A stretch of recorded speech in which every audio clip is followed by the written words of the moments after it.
حضرت خدیجۃ الکبریٰ رضی اللہ تعالی عنہا یہ وہ عورت ہیں کہ جن کو اللہ تبارک و تعالی نے یہ مقام اور مرتبہ عطا فرمایا کہ سب سے پہلے جو میرے آقا علیہ الصلوۃ والسلام کے نکاح میں آئی وہ حضرت خدیجۃ الکبریٰ ہیں رضی اللہ تعالی عنہا۔ اور نبی پاک علیہ الصلوۃ والسلام نے جب تک اماں خدیجۃ الکبریٰ رضی اللہ تعالی عنہا حیات رہی تب تک حضور علیہ الصلوۃ والسلام نے کوئی اور شادی نہیں کی، یعنی اس قدر حضور جو ہے وہ آپ سے محبت کیا کرتے ہیں۔ کیا اسباب بنے، میں اختصار کے ساتھ آپ کے سامنے چھوٹی سی حکایت جو ہے واقعہ وہ آپ کے سامنے گوش گزار کر کے پھر اپنے موضوع کی طرف آؤں گا۔ چونکہ آج عرس مبارک ہے اس لیے مناسب سمجھا کہ چند ایک باتیں اس حوالے سے کی جائیں۔ وہ کون سے اسباب بنے جس کی وجہ سے اماں خدیجۃ الکبریٰ رضی اللہ تعالی عنہا نے نبی پاک علیہ الصلوۃ والسلام کو نکاح کا پیغام بھیجا۔ دراصل حضرت خدیجۃ الکبریٰ رضی اللہ تعالی عنہا یہ ایک تاجر تھی اور اپنا مال جو ہے وہ دیگر ممالک کے اندر تجارت کے غرض سے بھیجا کیا کرتے تھے۔ نبی پاک علیہ الصلوۃ والسلام سے نکاح سے پہلے آپ کے 2 شادیاں ہوئی اور دونوں شوہر جو تھے وہ آپ کے انتقال کر گئے تھے۔ اب آپ اپنے گھر میں ہی رہا کرتی تھی، مالدار تھی اور قبیلہ قریش کے سرداران میں آپ کا جو ہے وہ شمار ہوتا تھا۔ آپ کو کسی ایماندار اور ایسے شخص کی ضرورت تھی کہ جو آپ کا مال لے کر تجارت کی غرض سے کہیں جائے۔ خیر المختصر نبی پاک علیہ الصلوۃ والسلام کو مال تجارت لے کر بھیجا گیا اور آپ کے ساتھ ایک غلام جس کا نام تھا میسرہ، حضرت خدیجۃ الکبریٰ نے وہ آپ کے ساتھ بھیجا اور اس کو حکم دیا کہ جو بات محمد عربی صلی اللہ علیہ وسلم کہیں وہ ماننا اور جس بات سے منع کریں اسے رک جانا، اور یہ کہہ کر آپ کو روانہ کر دیا گیا۔ جب نبی پاک علیہ الصلوۃ والسلام وہ تجارت کا مال لے کر ایک مقام پر پہنچے، ایک درخت کے نیچے آپ نے پڑاؤ کیا اور آرام فرمانے لگے۔ تو جب اس درخت کے نیچے آپ بیٹھے تو راہب جو یہودیوں کے بڑے عالم کہلاتے ہیں اس نے میسرہ کو اپنے پاس بلایا، چونکہ میسرہ تو پہلے بھی یہ تجارت کی غرض سے آیا جایا کرتا تھا اور وہ جو راہب تھا وہ پہچانتا تھا کہ یہ حضرت خدیجۃ الکبریٰ رضی اللہ تعالی عنہا کا غلام میسرہ ہے۔ تو اس نے میسرہ کو بلایا اور کہا کہ یہ جو تمہارے ساتھ شخص آیا ہے اور درخت کے نیچے آرام کر رہا یہ کون ہے؟ اس نے کہا ہمارے قبیلہ قریش کا ایک یہ شخص ہے اور یہ محمد نام کا ہے۔ تو اس راہب نے کہا، اس نے کہا دیکھو ہم نے اپنی کتابوں میں پڑھا ہے کہ اس درخت کے نیچے وہی بندہ آئے گا جو اللہ کا آخری نبی ہوگا۔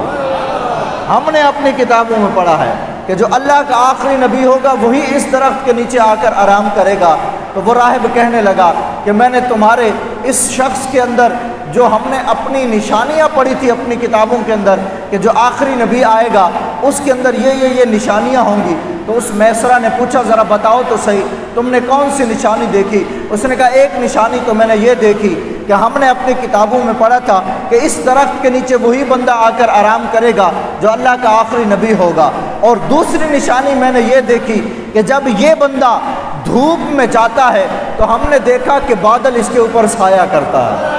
تو وہ راہب کہتا ہے کہ ہم نے اپنی کتابوں میں پڑھا تھا کہ وہ اللہ کا آخری نبی ہی ہوگا جس کے اوپر بادل جو ہے وہ سایہ کریں گے۔ اب وہ کہتا ہے کہ میسرہ میں نے اور ساری نشانیاں تو دیکھ لی، ایک نشانی باقی ہے، اگر تو میری مدد کرے اور مجھے اس محمد کے پاس لے کر چلے تو میں اس کے پاس جا کر ایک نشانی دیکھنا چاہتا ہوں۔ وہ میسرہ لے کر جاتا ہے اور جا کر وہ جو راہب ہوتا ہے وہ نبی پاک علیہ الصلوۃ والسلام سے عرض کرتا ہے کہ مجھے لگتا ہے کہ آپ اللہ کے آخری نبی ہیں، اگر آپ مہربانی کریں تو مجھے اپنی یہ قمیض اٹھا کر اپنے دونوں شانوں کے درمیان ذرا نظر تو لگانے دیں کہ میں نے اپنی کتابوں میں پڑھا تھا کہ آخری جو نبی ہوگا، اللہ کا جو آخری پیغمبر ہوگا، اس کے دونوں شانوں کے درمیان مہر نبوت لگی ہوگی۔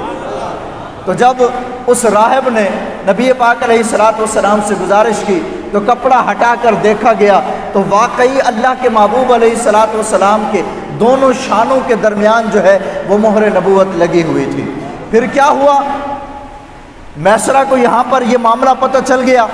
تو اس راہب نے کہا، میسرہ فوراً اپنا مال جو ہے وہ بیچ دو اور فوراً واپس جو ہے وہ مکہ مکرمہ چلے جاؤ، اس لیے کہ اگر یہودیوں کو پتہ چل گیا کہ یہ آخری نبی ہیں صلی اللہ تعالیٰ علیہ وسلم، تو کہیں ایسا نہ ہو کہ یہ ان کو نقصان پہنچائیں اور ان کے جو ہے وہ جان کے دشمن نہ بن جائیں۔ خیر، مال تجارت کو جو ہے وہ بازار کے اندر بیچا جانے لگا۔ ایک مقام پر نبی پاک علیہ الصلوۃ والسلام جب ایک یہودی کو مال فروخت کرنے لگے تو اس نے معاذ اللہ یوں کہنے لگا کہ تم لات اور منات اور عزا کی قسمیں کھاؤ کہ یہ مال اتنے کا ہی ہے۔ نبی پاک علیہ الصلوۃ والسلام نے فرمایا تم کہتے ہو کہ میں بتوں کی قسمیں کھاؤں، میں تو ان کے سامنے سے گزرتا ہوں تو ان کو دیکھنا بھی گوارا نہیں کرتا، اور تم کہتے ہو کہ میں بتوں کی قسمیں کھاؤں۔ تو پھر اس یہودی نے بھی یہی کہا، اس نے کہا ہم نے بھی اپنی کتابوں میں یہ بات پڑھی ہے کہ اگر کوئی شخص یہ بات کہے کہ میں لات و عزا اور منات کی قسم نہیں کھاؤں گا، یقیناً وہ اللہ کا آخری نبی ہوگا۔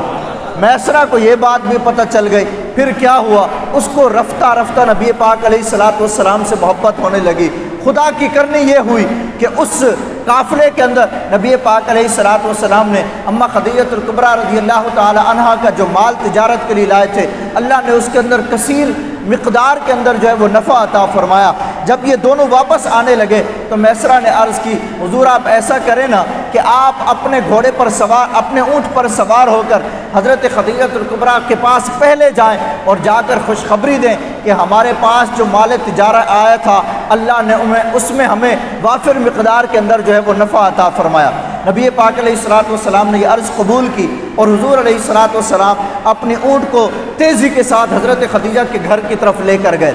اب سیرت کی کتابوں کے اندر آتا ہے کہ حضرت خدیجہ اپنے گھر کی بالکنی میں کھڑی ہیں اور اوپر چھت کے اوپر سے دیکھ رہی ہیں کہ ایک شخص اونٹ پر سوار ہو کر ان کے گھر کی طرف آ رہا ہے، مگر قربان جائیے وہ کیا دیکھتی ہیں، اپنی خادمہ کے ساتھ کھڑی ہیں اور دیکھتی ہیں کہ دو فرشتے ہیں کہ جو اس اونٹ سوار کے اوپر سایہ کیے ہوئے ہیں، اس کے اوپر دھوپ نہیں آنے دیتے۔ جب یہ وہاں پر پہنچے اور انہوں نے حضرت خدیجہ الکبریٰ رضی اللہ تعالیٰ عنہ کو مال فروخت کرنے کا حساب و کتاب دیا اور بتایا کہ ہمیں مال کے اندر بہت زیادہ نفع پہنچا، تو چونکہ حضرت خدیجہ نے دیکھا تھا کہ ان کے اوپر فرشتوں نے سایہ کیا ہوا تھا، تو انہوں نے سوچا کہ میں یہ دیکھوں تو صحیح کہ واقعی یہ سایہ انہی کے اوپر تھا یا کسی اور کے اوپر۔ تو کہنے لگی جو میسرہ غلام آپ کے ساتھ گیا تھا وہ کہاں ہے؟ آپ نے فرمایا وہ تو پیچھے رہ گیا، اس نے مجھے آگے بھیج دیا۔ حضرت خدیجہ نے کہا آپ ایسا کریں نا اس کو لے کر آئیں۔ اصل مقصد یہ تھا کہ میں یہ پہچان سکوں یہ جو سایہ تھا فرشتوں کا وہ انہی کے اوپر تھا یا کسی اور وجہ سے تھا۔ جب حضور دوبارہ واپس جانے لگے تو دیکھا فرشتوں نے دوبارہ سایہ کیا ہوا ہے، دوبارہ سایہ کیا ہوا ہے۔ پھر حضور علیہ الصلوۃ والسلام واپس آئے تو نبی پاک علیہ الصلوۃ والسلام کے اوپر دوبارہ سایہ تھا۔ اس وقت حضرت خدیجہ الکبریٰ رضی اللہ تعالی عنہا کے دل کے اندر نبی پاک علیہ الصلوۃ والسلام کی محبت مزید جاگی۔ پھر حضرت خدیجہ الکبریٰ رضی اللہ تعالی عنہا کے دل کے اندر اور محبت کیسے پیدا ہوئی؟ عرب کے اندر ایک رواج تھا کہ ایک دن آتا تھا کہ عرب کے سارے لوگ ایک جگہ بیت اللہ کے پاس جمع ہوتے اور عید کا دن منایا کرتے۔ اس وقت ساری عورتیں عرب کی وہاں پر موجود تھی اور اماں خدیجہ الکبریٰ بھی موجود تھی۔ ایک یہودی آیا اور اس نے اعلان کیا اور اس نے کہا اے عرب کی عورتوں، تمہارے درمیان اللہ کا آخری نبی آ چکا ہے،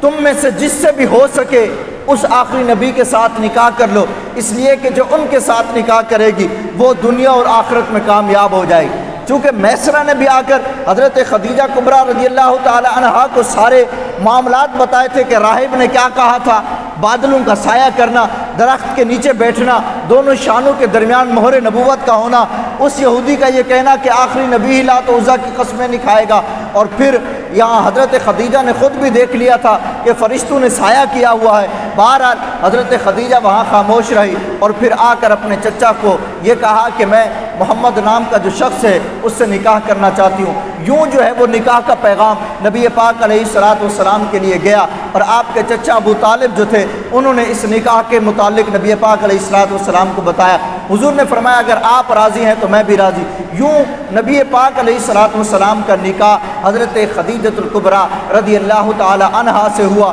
جس وقت آپ کی عمر مبارک جو ہے وہ 40 سال تھی اور میرے آقا علیہ الصلوۃ والسلام کی عمر 25 سال تھی۔ اس وقت حضور کا نکاح ہوا، اور قربان جائیے میرے محبوب کریم صلی اللہ تعالی علیہ وسلم نے جب تک اماں خدیجہ زندہ رہی تب تک کسی اور سے نکاح نہ کیا، اور حضور کو آپ سے بڑی محبت تھی، اور اماں خدیجہ نے بھی محبت کی انتہا کر دی۔ آپ سردار تھی، بہت مال تھا، لیکن جب حضور سے نکاح ہو گیا سارا مال حضور علیہ الصلوۃ والسلام پر قربان کر دیا۔ اور ایک حدیث مبارکہ ہے، حضرت اماں عائشہ صدیقہ طیبہ طاہرہ ہم سب کی امی جان رضی اللہ تعالی عنہا فرماتی ہیں کہ کائنات کی وہ واحد عورت حضرت خدیجۃ الکبریٰ ہیں جن کو نبی پاک علیہ الصلوۃ والسلام نے دنیا میں ہی جنت کے انگور کھلائے تھے۔ جنت کے انگور، کیونکہ اللہ کے محبوب کو اللہ نے یہ اختیار دیا، جنت کے انگور حضور علیہ الصلوۃ والسلام نے حضرت خدیجۃ الکبریٰ رضی اللہ تعالی عنہا کو دنیا میں ہی کھلائے۔ تو آج چونکہ 10 رمضان المبارک بی بی خدیجۃ الکبریٰ رضی اللہ تعالی عنہا کے عرس کا دن ہے، اس لیے ہم نے مناسب سمجھا کہ چند ایک باتیں آپ کے سامنے گوش گزار کی جائیں۔